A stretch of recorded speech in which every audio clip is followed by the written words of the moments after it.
Hi, I'm Sean McVeigh with Sean's Outdoor Adventures, and in this video I'm going to go over how to set up a climbing tree stand. I'm going to go over two different types: your traditional sit-down form of climber and a hand climber. I'm also going to go over some advantages and disadvantages to both, and I'll even show you a trick or two on how to set up in areas that you otherwise might have thought, oof, I can't use a climber in that tree. But before I do that, I just want to even talk about the tree that you pick to get up in. One thing I would encourage you to avoid are shagbark trees, such as this one here. The reason I say that is because the straps can get caught under those shagbark pieces, and you could really get hung up trying to go up or even trying to get down. It's very noisy and very frustrating, so trust me from experience, try to avoid shagbark type of trees. Instead, look for a tree that has somewhat smoother bark. I'll also encourage you to watch out for trees where the bark is chipped off from woodpeckers and things like that. The reason it's chipped off is because it's infected with bugs, and the woodpeckers are chipping off the bark to get at those bugs. Typically, especially if it's an ash tree, there's a big problem with emerald ash borer right now. Typically those woodpeckers are going off after the emerald ash borer. That's why they're chipping off all the bark, which means the tree is already dead whether it realizes it or not from those bugs. So climbing into a live tree versus a dead tree is always a wise thing. In fact, always avoid climbing into a dead tree. And lastly, I'll just mention this. Right next to where the video camera is a great tree for climbing, at least it looks like it from, a certain advantage point. But if you look at the base, it's got a hollowed out area from probably a branch that broke off at one point. And that means water can pool up in there from rain, and that could rot out the trunk of the tree, which means if you climb up it, your weight alone could set it off and cause that tree to snap and fall down, and that could cause some serious damage to your own life or even death. So it's always good to really look at the trees that you're planning to get up in and know, hey, is this a safe tree or not? One last thing I'll point out is survey the area around the area you want to set up in, and is there a lot of trees that have fallen down? Have the root systems ripped up? Is the ground really moist and wet most of the year? Is that something that could impact the stability of the tree? Because if those are significant problems in the area you're looking to set up, you may want to stick to a ground blind setup rather than get up in a tree, just in case that particular tree that you picked might have some issues and could fall down. So those are just a few safety things to think about when you're selecting a tree to climb in. Now I'm going to use this tree right here to show you how to set up these climbing tree stands. To get started, I'm going to use the hand climber. This is my Lone Wolf climber, and I use this for pretty much everything. It's a really great stand. I've made some modifications to it. I'll provide a link for that in the description section of this video so that you can check out those modifications if you're interested in looking at it. But basically, I'll put the seat on the tree first and cinch it up. Now, when I'm putting the seat on, I put it on fairly level like this. And the reason is, when I'm going up the tree, I can easily adjust the setting of the seat. The base of the tree stand, though, is a different story. Once you get going up there, you're pretty much stuck with wherever you set it up. So you really kind of need to gauge, look at the tree in advance. How much does it narrow up compared to the base where I want to set up at? Because the more, the narrower it gets, the more your stand is going to level out as you get up there. So I'll move my seat up out of the way once I get that on. I'll take my base, and there's different ways you can do it. What I found to be easiest is I put the base against the tree and I hold it with my waist like this, and then I reach the strap around and I put it in. Now I have long arms, so this is easy for me to do. It might not work for everybody, especially if your arms aren't as long as mine, but that's an easy way to control the stand by just leaning against it and putting it. As you can see, I was talking, but I put that on with no noise whatsoever. So as you can see, just by habit, I'm talking and not even thinking, I have a little bit of lean to my tree stand here. You see that? Right about there is going to be just about perfect for what I want to do. I like to get up about 18 feet, and looking at this tree, it doesn't narrow out a lot, and so by the time I get up 18 feet, this is going to level out and be perfect. However, let me point out a couple things. First of all, as I'll back up and show you this platform right now is several feet off of the ground.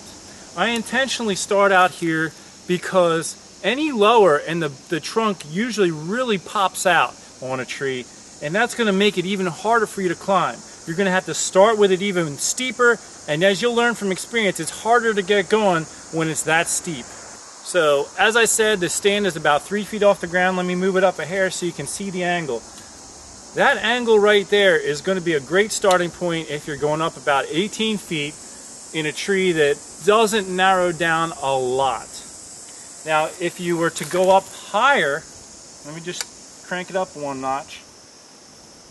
Obviously it's going to look even steeper in its angle. So you can see this is a steep angle, 3 feet off the ground or so. This is going to end up, I'm going to end up probably a little on an, rather than level when I get up there, I'm going to be up a little bit, which I don't want.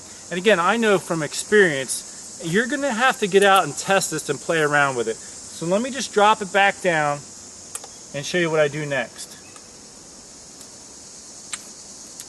So the next thing I do with the Lone Wolf is it has these straps that connect to the seat. I'm going to go ahead and click those in. Now, as you heard right there, it didn't make any noise. Let me take that out and click it back in. You hear that? The way that I prevent it from making that noise is I hold my fingers in the slot here, and then I slide it in so that these plastic pieces, rather than get to snap out easily, they go into my fingers, and then I let them out gently, and as you can see, it's secured. Okay, so I've got both clips in, and what I like to do is offset my tree stand so that my seat part is off to the side compared to the base. And as you can see, once again, my seat is level right now. It's going to be the most comfortable for me in the climbing process, and I can easily tighten up my seat as I ascend the tree. I have my harness system on. I really like this harness system, and I have my lineman's rope that I'm going to use to secure myself to the tree in the process. So let me show you how I do this. And what I like to do is grab a hold of the stand. I put my foot on the tree right above my platform, and then I just use that to balance myself to get up on like that, and I'm ready to start climbing. I just got to strap this around the tree and get going. Let me do that for you one more time so you can see how easy it is, and I'll get off the same way. I'll put my foot against the tree to stabilize myself and step down. So the tree stand is just to the left of my body a little bit. I put my hands on the seat, put my right foot against the tree, and that balances me. And then with my left foot, I'm going to step onto this platform and be on my tree stand. Nice and easy.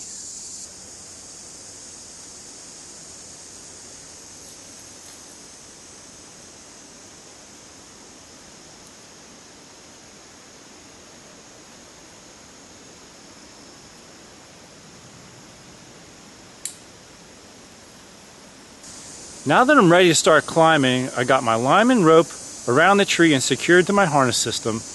I put my feet into the tree stand like this to lock it in place for the climbing process. I've never had any problem at all with my feet slipping out doing it this way with my Lone Wolf climber. And it also gives me a little flexibility because once I get to my next step where I want to move the seat up farther, I can step out with my right foot, and it really helps me stay balanced. Whereas if your feet are locked in, it's awkward and hard to keep your balance when you're moving your seat up to the next position. One thing I typically like to do with my harness is I move it up as high as I can. I typically like to try to go 2 step ups per movement of the harness. So that means I'll move my seat and my platform twice between each time I move my harness up. There's 2 reasons I chose this tree for this example. One is there's a little bump out partway up the tree that'll actually make it difficult to get around, especially with the base of the tree stand. The other reason is there are some branches and knobs that are sticking out up above that a lot of people would not be able to get over if they didn't know this little trick I sort of figured out over the years. As you can see, it's a real tight fit for the platform. So I have to kind of wiggle it back and forth, left and right, to help it get around that little knob part there.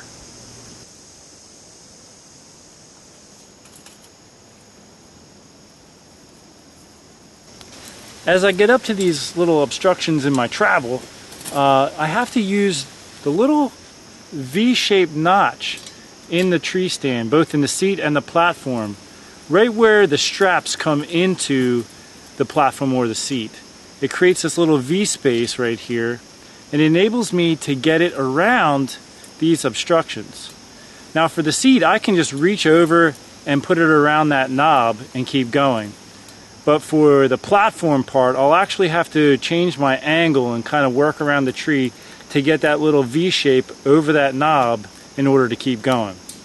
However, doing this approach enables me to keep ascending up the tree, whereas if I didn't know how to do this, I would think, ugh, I can't get any higher, these things are in the way. For my climb back down, I do the same thing. I use that little V-shape area where the strap comes into the tree stand. It gives me just a little bit of extra room to get it around these obstacles.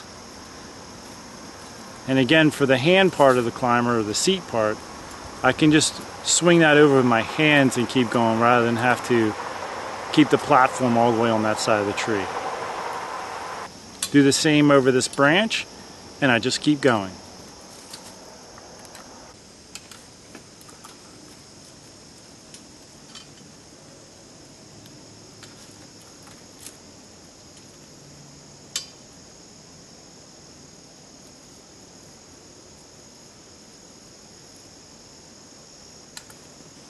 Alright, now I'm going to climb the tree using this traditional style climber where you can sit down on this outside edge of it while you're doing the climbing. This particular climber, and any climber in general, should be tethered between the seat and the platform at all times in some way. This one has a rope which tethers them together. This rope never comes off at any point in time, and that's an important safety measure, because if for any reason the platform was to ever slip off your feet and go down the tree, you're going to have a challenge getting down to it, and as well as your hand part of the climber. So if this was to slip off my feet for any reason, it's not going to go very far at all, because this tether is going to prevent it from going anywhere. So always make sure you have a rope tied from the seat part of the climber to the platform part. And with the Lone Wolf, as I showed you, it clipped onto the front here.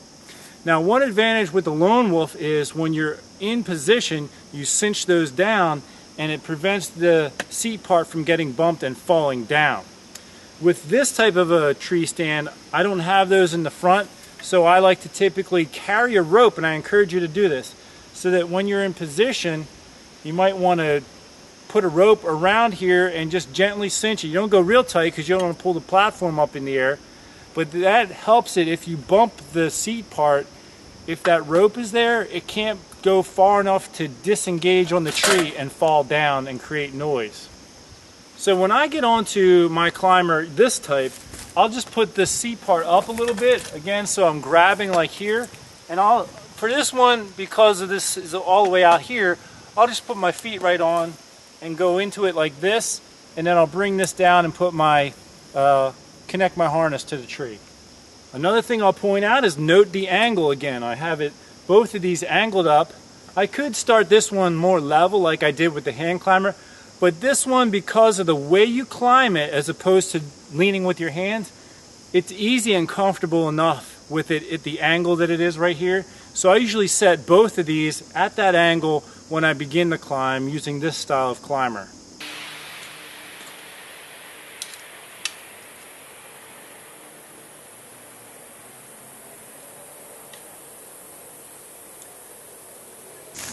Another thing I'll note is the placement of my feet in this climber. There are these little straps that you can put your feet into. Some of these newer types of these tree stands, they'll have a strap that goes behind your feet, but that locks your feet in and it makes balance a little awkward during the climb. I like to have mobility with my feet and step out of where where they're locked in on the sides to help my balance. So I actually use the sides of this particular tree stand, and you'll have to test this type of thing out with how your tree stand is set up.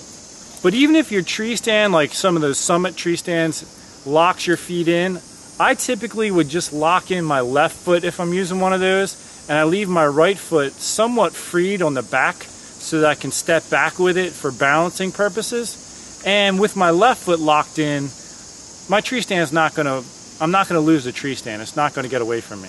Now here's an important thing to note with this style of climber. When you get into position, you'll wanna set the seat part low enough that your bow can easily get over it for an important shot. I will actually set my seat extra low to the point where it's almost uncomfortable, just to make sure I can get a clear shot, even if that deer is 6 or 7 yards away from the base of the tree.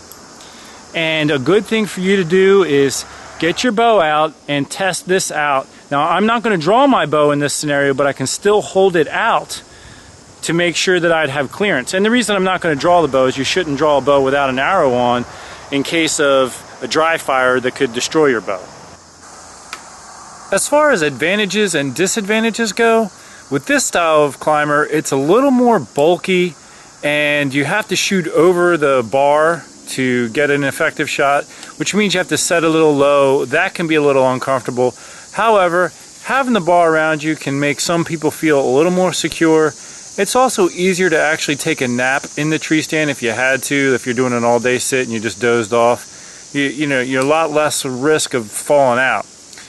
And that kind of leads to a disadvantage to like a hand climber like the Lone Wolf, is you really can't nap in those like without risking falling out, because there's nothing to kind of hold you in, even if you have a harness on. However, the advantages to the Lone Wolf are it's a lot sleeker and lighter, easier to carry through the woods, and you don't have to shoot over anything. And for those reasons, I kind of prefer the Lone Wolf climber or a hand climber. Well, there you have it. That's basically the way I climb trees with a climbing tree stand, either style, be a sit down or a hand climber. I hope this has given you a couple ideas from picking a safe and good tree to use to how to get up there effectively, how to get around some obstructions that might be in your way in order to get up to the height you need to get to. If you found this video helpful, I ask you to share it in your social media, put it on Facebook, things like that, share it with your friends, subscribe if you're not already a subscriber, stuff like that. And also, I have another video that I just made on how I modified my Lone Wolf climbing tree stand, and I'll put a link for that in the description section of this video. It gives you some interesting ideas on some modifications and things I do with that, which kind of go hand in hand with this video. It shows you a few more elements of my setting up and using that tree stand to help me be quiet and effective in a hunting situation. So make sure you check that one out as well. Thanks for tuning in. Take care. God bless, and hope you check out a couple other videos of mine in the future.